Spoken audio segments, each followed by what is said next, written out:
Chapter 18 The Invisible Man Sleeps Exhausted and wounded as the Invisible Man was, he refused to accept Kemp's word that his freedom should be respected. He examined the 2 windows of the bedroom, drew up the blinds and opened the sashes, to confirm Kemp's statement that a retreat by them would be possible. Outside, the night was very quiet and still, and the new moon was setting over the down. Then he examined the keys of the bedroom and the 2 dressing-room doors, to satisfy himself that these also could be made an assurance of freedom. Finally he expressed himself satisfied. He stood on the hearth-rug and Kemp heard the sound of a yawn. "I'm sorry," said the Invisible Man, "if I cannot tell you all that I have done to-night. But I am worn out. It's grotesque, no doubt. It's horrible, but believe me, Kemp, in spite of your arguments of this morning, it is quite a possible thing. I have made a discovery. I meant to keep it to myself. I can't. I must have a partner. And you... We can do such things. But to-morrow... Now, Kemp, I feel as though I must sleep or perish." Kemp stood in the middle of the room staring at the headless garment. "I suppose I must leave you," he said. "It's... incredible. 3 things happening like this, overturning all my preconceptions, would make me insane. But it's real.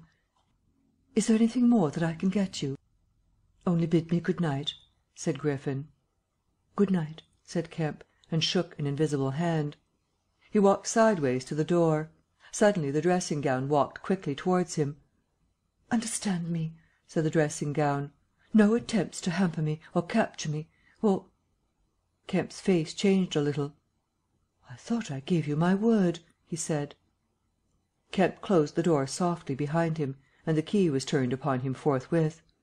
Then, as he stood with an expression of passive amazement on his face, the rapid feet came to the door of the dressing-room, and that too was locked. Kemp slapped his brow with his hand. "Am I dreaming?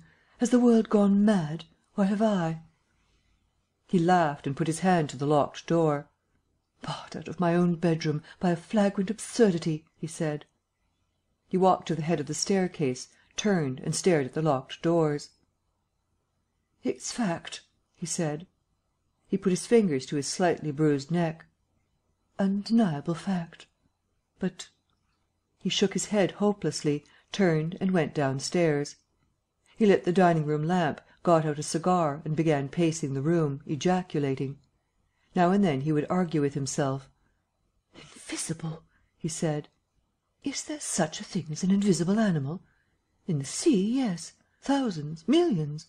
All the larvae, all the little nauplii and tornarias, all the microscopic things, the jelly-fish. In the sea there are more things invisible than visible. I never thought of that before. And in the ponds, too. All those little pond-life things, specks of colourless, translucent jelly. But in air? No. It can't be. But after all, why not? If a man was made of glass, he would still be visible." His meditation became profound. The bulk of 3 cigars had passed into the invisible, or diffused as a white ash over the carpet, before he spoke again. Then it was merely an exclamation. He turned aside, walked out of the room, and went into his little consulting-room and lit the gas there. It was a little room because Dr. Kemp did not live by practice, and in it were the day's newspapers. The morning's paper lay carelessly opened and thrown aside. He caught it up, turned it over, and read the account of a strange story from Iping that the mariner at Port Stowe had spelt over so painfully to Mr. Marvel. Kemp read it swiftly. "Wrapped up," said Kemp. "Disguised. Hiding it. No one seems to have been aware of his misfortune. What the devil is his game?" He dropped the paper, and his eye went seeking. "Ah!" he said, and caught up the St. James' Gazette, lying folded up as it arrived. "Now we shall get at the truth," said Dr. Kemp. He rent the paper open. A couple of columns confronted him. "An entire village in Sussex goes mad," was the heading. "Good heavens!" said Kemp, reading eagerly an incredulous account of the events in Iping of the previous afternoon that have already been described.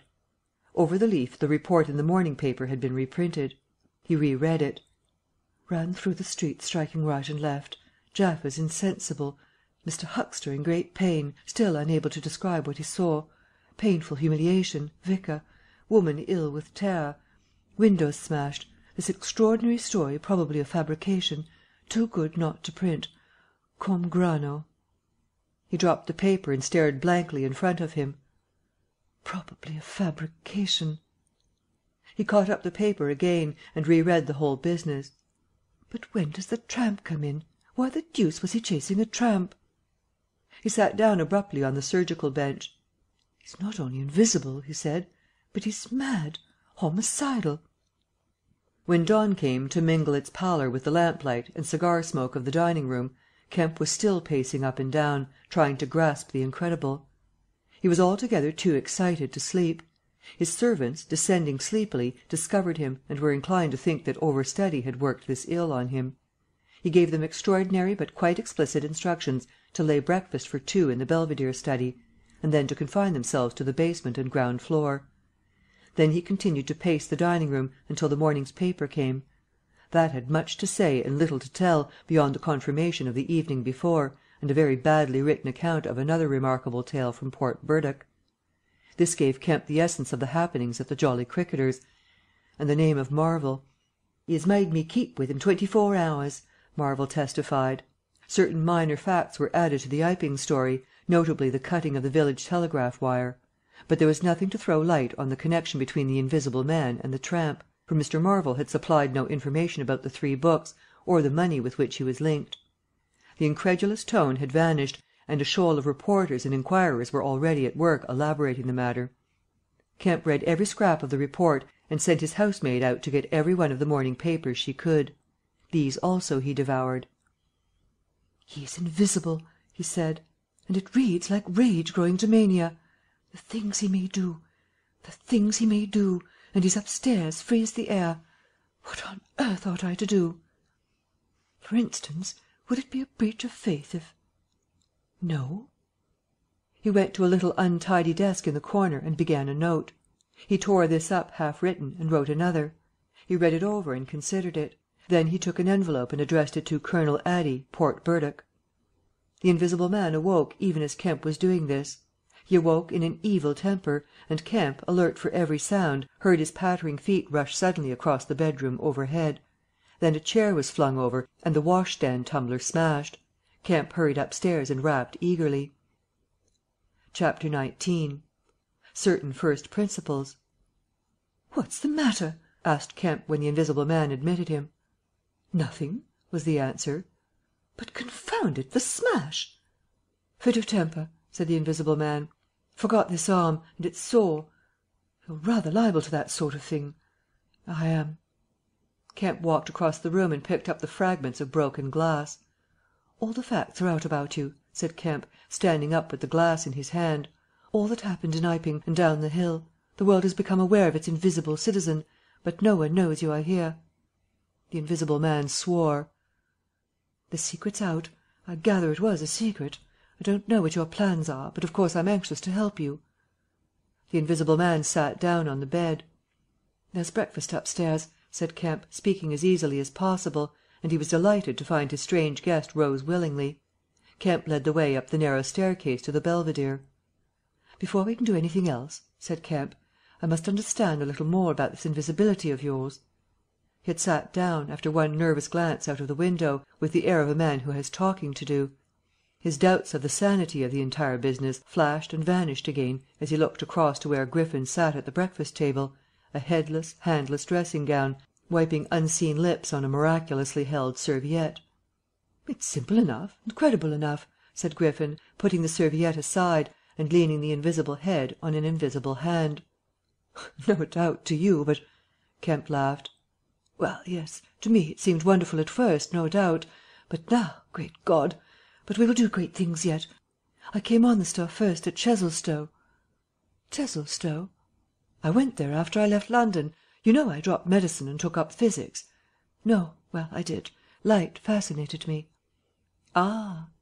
"Optical density. The whole subject is a network of riddles, a network with solutions glimmering elusively through. And being but 22 and full of enthusiasm, I said, I will devote my life to this. This is worth while. You know what fools we are at 22. "Fools then or fools now," said Kemp. "As though knowing could be any satisfaction to a man." "But I went to work, like a slave. and I had hardly worked and thought about the matter 6 months before light came through one of the meshes suddenly, blindingly. I found a general principle of pigments and refraction, a formula, a geometrical expression involving 4 dimensions. Fools, common men, even common mathematicians, do not know anything of what some general expression may mean to the student of molecular physics. In the books that tramp has hidden, there are marvels, miracles, but this was not a method, it was an idea, that might lead to a method by which it would be possible, without changing any other property of matter, except, in some instances, colours, to lower the refractive index of a substance, solid or liquid, to that of air, so far as all practical purposes are concerned. "Whew!" said Kemp. "That's odd, but still I don't see quite. I can understand that thereby you could spoil a valuable stone, but personal invisibility is a far cry." "Precisely," said Griffin. "But consider, visibility depends on the action of the visible bodies on light. Either a body absorbs light, or it reflects or refracts it, or does all these things. If it neither reflects, nor refracts, nor absorbs light, it cannot of itself be visible. You see an opaque red box, for instance, because the colour absorbs some of the light and reflects the rest, all the red part of the light, to you. If it did not absorb any particular part of the light, but reflected it all, then it would be a shining white box, silver. A diamond box would neither absorb much of the light nor reflect much from the general surface, but just here and there, where the surfaces were favourable, the light would be reflected and refracted, so that you would get a brilliant appearance of flashing reflections and translucencies, a sort of skeleton of light. A glass box would not be so brilliant, nor so clearly visible, as a diamond box, because there would be less refraction and reflection. See that? From certain points of view you would see quite clearly through it. Some kinds of glass would be more visible than others. A box of flint glass would be brighter than a box of ordinary window glass. A box of very thin common glass would be hard to see in a bad light, because it would absorb hardly any light and reflect very little. And if you put a sheet of common white glass in water, still more if you put it in some denser liquid than water, it would vanish almost altogether, because light passing from water to glass is only slightly refracted, or reflected, or indeed affected in any way. It is almost as invisible as a jet of coal gas or hydrogen is in air, and for precisely the same reason." "Yes," said Kemp, "that is pretty plain sailing. And here's another fact you will know to be true. If a sheet of glass is smashed, Kemp, and beaten into a powder, it becomes much more visible while it is in the air. It becomes at last an opaque white powder. This is because the powdering multiplies the surfaces of the glass at which refraction and reflection occur. In the sheet of glass there are only 2 surfaces. In the powder the light is reflected or refracted by each grain it passes through, and very little gets right through the powder. But if the white powdered glass is put into water, it forthwith vanishes. The powdered glass and water have much the same refractive index, that is, the light undergoes very little refraction or reflection in passing from one to the other. You make the glass invisible by putting it into a liquid of nearly the same refractive index. A transparent thing becomes invisible if it is put in any medium of almost the same refractive index. And if you will consider only a second, you will see also that the powder of glass might be made to vanish in air if its refractive index could be made the same as that of air, for then there would be no refraction or reflection as the light passed from glass to air." "Yes, yes," said Kemp, "but a man's not powdered glass." "No," said Griffin, "he's more transparent." "Nonsense." "That from a doctor! How one forgets! Have you already forgotten your physics in 10 years? Just think of all the things that are transparent and seem not to be so. Paper, for instance, is made up of transparent fibres, and it is white and opaque only for the same reason that a powder of glass is white and opaque. Oil-white paper fill up the interstices between the particles with oil, so that there is no longer refraction or reflection except at the surfaces, and it becomes as transparent as glass. And not only paper, but cotton fibre, linen fibre, wool fibre, woody fibre, and bone, Kemp, flesh, Kemp, hair, Kemp, nails and nerves, Kemp. In fact, the whole fabric of a man, except the red of his blood and the black pigment of hair, are all made up of transparent colourless tissue. So little suffices to make us visible one to the other. For the most part, the fibres of a living creature are no more opaque than water." "Great heavens!" cried Kemp. Of course. I was thinking only last night of the sea larvae and all jellyfish." Now you have me. And all that I knew and had in mind a year after I left London. 6 years ago. But I kept it to myself. I had to do my work under frightful disadvantages. Oliver, my professor, was a scientific bounder, a journalist by instinct, a thief of ideas. He was always prying, and you know the knavish system of the scientific world.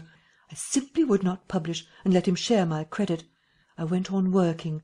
I got nearer and nearer making my formula into an experiment, a reality. I told no living soul, because I meant to flush my work upon the world with a crushing effect, and become famous at a blow. I took up the question of pigments to fill up certain gaps, and suddenly, not by design but by accident, I made a discovery in physiology." "Yes?" "You know the red colouring matter of blood? It can be made white, colourless, and remain with all the functions it has now." Kemp gave a cry of incredulous amazement. The Invisible Man rose and began pacing the little study. "You may well exclaim. I remember that night. It was late at night. In the daytime one was bothered with the gaping, silly students, and I worked then sometimes till dawn. It came suddenly, splendid and complete in my mind. I was alone. The laboratory was still, with the tall lights burning brightly and silently. In all my great moments I have been alone. One could make an animal, a tissue, transparent. One could make it invisible. All except the pigments. I could be invisible, I said, suddenly realizing what it meant to be an albino with such knowledge. It was overwhelming. I left the filtering I was doing and went and stared out of the great window at the stars. I could be invisible, I repeated. To do such a thing would be to transcend magic, and I beheld, unclouded by doubt, a magnificent vision of all that invisibility might mean to a man, the mystery, the power, the freedom.